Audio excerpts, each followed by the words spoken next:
Halo, selamat pagi semuanya. Pagi apa siang nih? Pagi ya, kan kita selama PJJ ini mulai jam 7 sampai jam 12, jadi masih pagi ya. Oke, apa kabar? Sehat semua? Sehat ya. Oke, jangan lupa di absen. Jangan telat absennya. Dan jangan ada yang mendahului sebelum waktunya ya anak-anak. Kita biasakan disiplin, ikutin aturannya, tata tertibnya.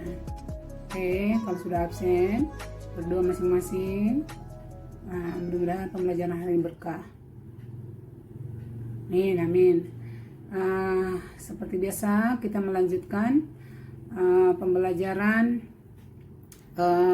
matematika peminatan, yaitu aplikasi turunan. Aplikasi turunan itu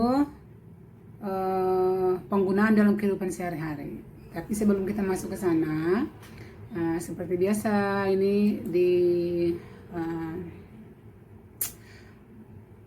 ada perkenalan, gak usah perkenalan ya, buku sama ibu lewatkan saja. Ada silabusnya, proses pembelajarannya. Kita langsung ke pokok bahasan. Pokok bahasan di turunan fungsi trigonometri ada rumus-rumus turunan, ada turunan berantai. Ini sudah kita pelajari di part 1 part 2 ya. Oke, sekarang kita masuk ke yang kedua, yaitu penggunaan turunan dalam fungsi trigonometri. Jadi subbab kedua di dalam fungsi turunan trigonometri. Ini penggunaan turunan dalam fungsi trigonometri yang kita bahas saat ini adalah menentukan fungsi naik dan fungsi turun suatu fungsi trigonometri. Sebelumnya pasti kamu sudah belajar di kelas 11 pengertian fungsi naik, fungsi turun, dan langkah-langkah untuk menentukan interval fungsi naik, fungsi turun. Tetapi itu hanya untuk fungsi aljabar. Masih ingat nggak? Fungsi aljabar ya? Ya. Nah, tugas kita sekarang, tugas ibu adalah menentukan interval fungsi naik, fungsi turun dalam fungsi trigonometri. Seperti biasa, anak-anak masih ingat nggak sih bahwa syarat fungsi naik, fungsi turun, apa sih syaratnya? Ya, ada yang ingat nggak tuh? Oh, kalau fungsi naik, turunannya lebih besar dari 0, itu betul. Kalau fungsi turun, turunan pertamanya kurang dari 0. Kalau fungsinya y sama dengan fx, berarti turunan pertamanya dituliskan y adalah y dx atau f aksen x. Coba amati nih gambar yang disajikan.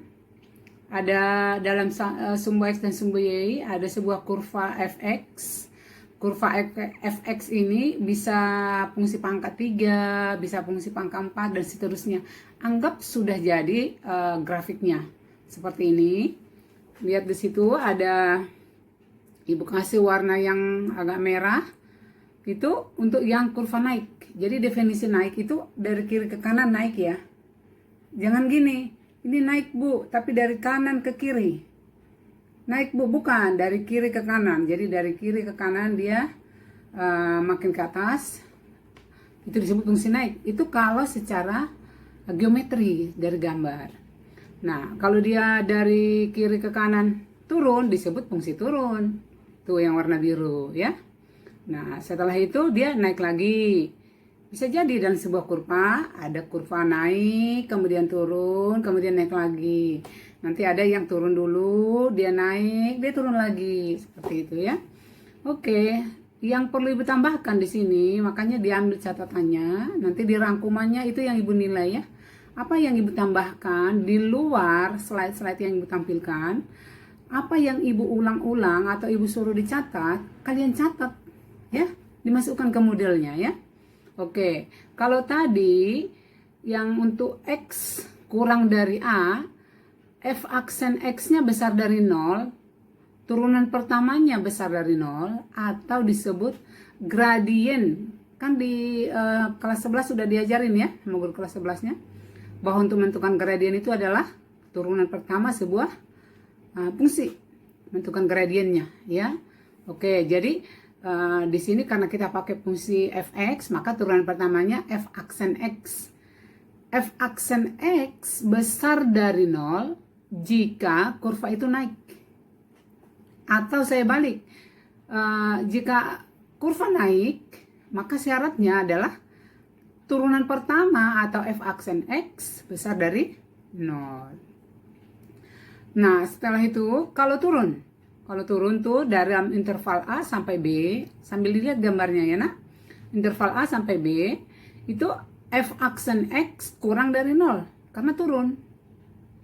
Oke, setelah itu yang setelah interval B, f aksen x besar dari 0 karena kurvanya naik lagi. Tambahannya anak-anak, begitu tadi di x sama dengan A, setelah kurvanya naik, sebelum dia turun, dia berhenti dulu nak. Begitu dia naik, dia berhenti, baru dia turun lagi. Nah, nih di titik puncak ini ya. Nah, dia berhenti di situ, itu namanya titik stasioner. Nanti kita bahas di pertemuan berikutnya setelah ini ya. Ini perkenalan awal aja, biar nanti kalian bisa baca-baca lagi di bukunya ya. Oke. Jadi dia di X sama dengan B juga, tadi dari kurvanya turun. Nah, setelah itu dia naik lagi. Nah, sebelum dia naik, dia berhenti dulu di titik B, FB. Kenapa FB? Kalau X sama dengan B, disubstitusi ke Y sama dengan Fx, berarti X-nya diganti dengan B. Maka ini menjadi FB. Maka titiknya ini adalah B, FB. Paham ya anak-anak? Oke, kita lanjut.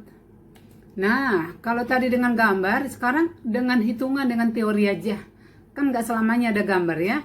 Kalau misalnya kamu menggambarnya susah, bisa pakai teorinya ya. Fungsi Y sama dengan fx dikatakan naik pada interval A kurang dari X kurang dari B apabila untuk, dengerin anak-anak, apabila untuk setiap pasangan X1 dan X2 dalam interval A kurang dari B kurang dari A kurang dari X kurang dari B dengan X1 kurang dari X2 berlaku Fx1 kurang dari Fx2. Jadi artinya kalau misalnya ada dua nilai X, ada X1, ada X2. Untuk X1 kecil dari X2. Kalau ada X1 bisa dong dicari Y-nya atau Fx1. Ya, untuk ada X2 bisa juga dicari Fx2 gitu ya. Karena X-nya kan diganti dengan X2. X1, X2 itu indeks ya anak-anak untuk membedakan dua nilai X ya. Jika Fx1-nya kurang dari Fx2, nah itu disebut kurva itu naik.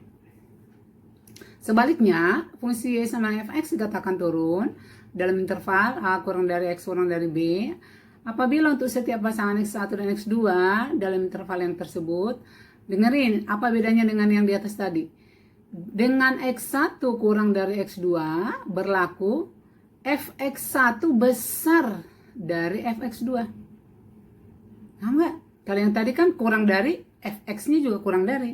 Kalau yang ini X1-nya kurang dari X2, tapi nilai Y-nya atau Fx1-nya besar dari Fx2.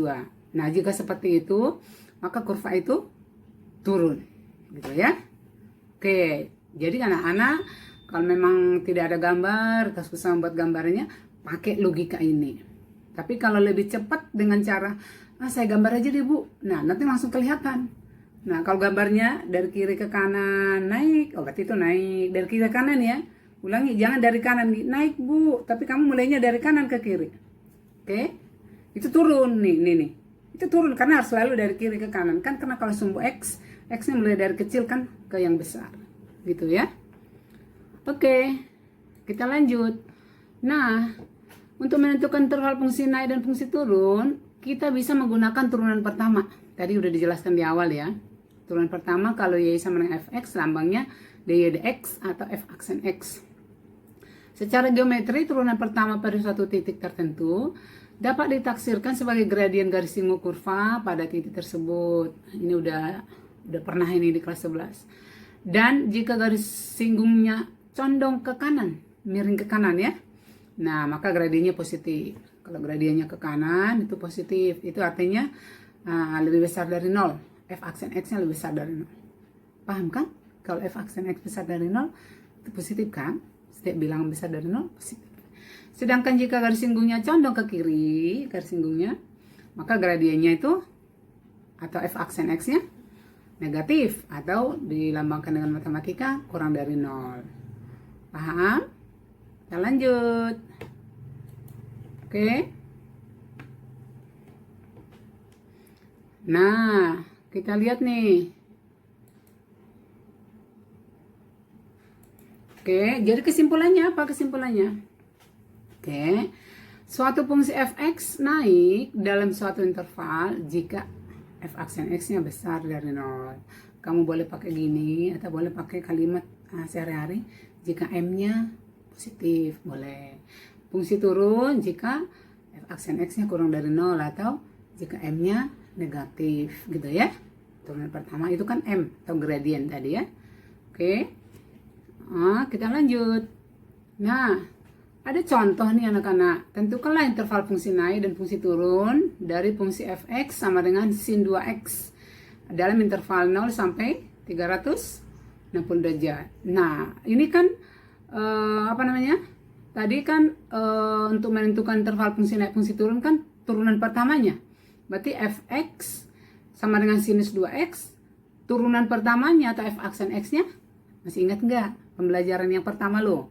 Turunan fungsi trigonometri, turunan sin, cos, turunan cos, min sin. Hafalin itu ada 6, ya. Jadi kalau sin 2x turunannya turunan sin cos 2x kali turunan 2x. Ibu kan udah jelasin turunan berantai. Pelajaran sebelum ini, part 2, ya.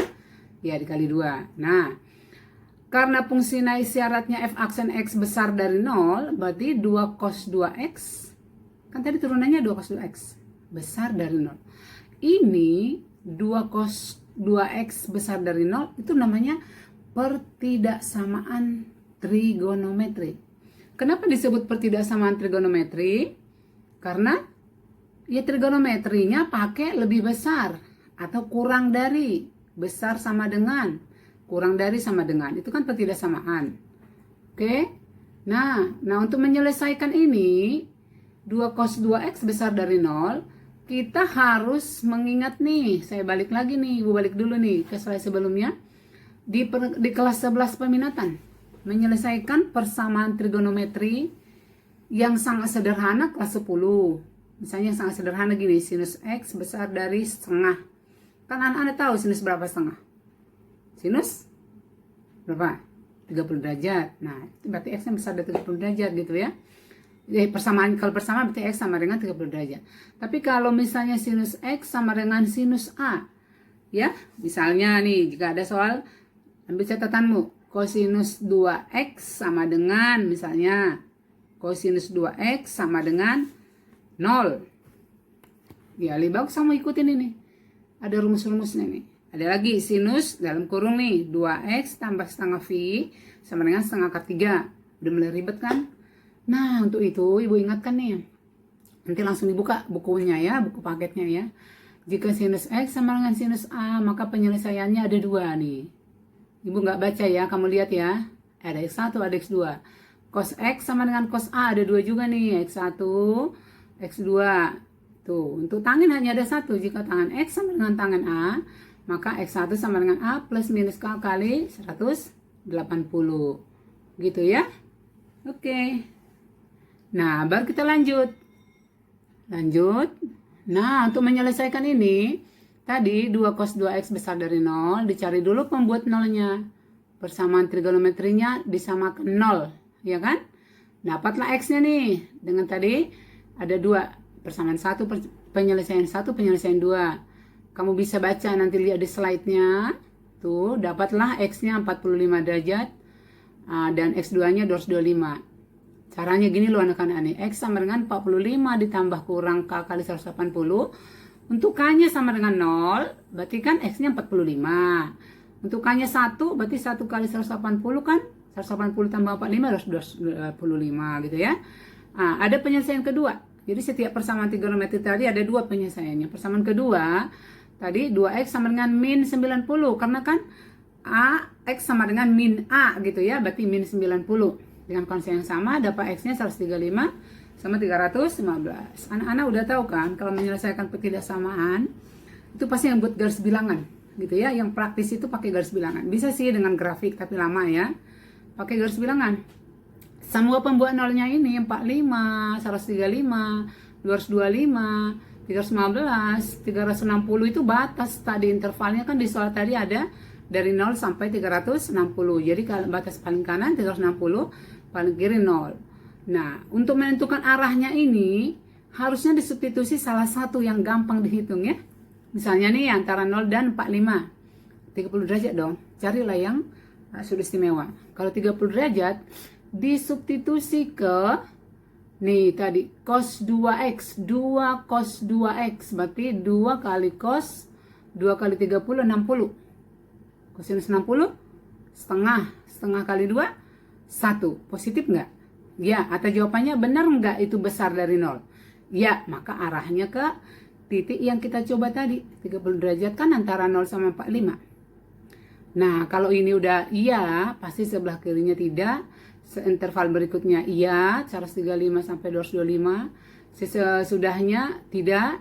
Berarti yang iya lagi 315 sampai 360. Maka ada 3 interval untuk fungsi naik. Yaitu cara menyajikannya tahu ya? Ya, berarti 0 sampai berapa tadi nih? Sorry, boleh dulu. Satu lagi ya. Nah, tuh berarti 0 derajat kurang dari X kurang dari 45, 135 kurang dari X kurang dari 225, atau 315 kurang dari X kurang dari 360 gitu ya. Oke, itulah fungsi naik.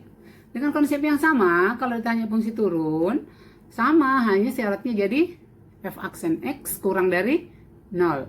Kalau kurang dari 0, berarti kan tadi pembuat nolnya sama dong. Ya kan? Penyelesaiannya kan tadi dicari dulu sama dengan 0. Persamaan trigonometrinya dulu dicari ya, yaitu sama dengan 0. Kalau persamaan kan sama dengan 0. Berarti kan X1, X2 dan seterusnya itu kan sama. Nah, kalau sama, hanya beda ke arah mana. Nah, dibuatkan garis bilangan sama ya dengan yang sebelah tadi. Tuh, bisa kamu lihat dulu nggak nih?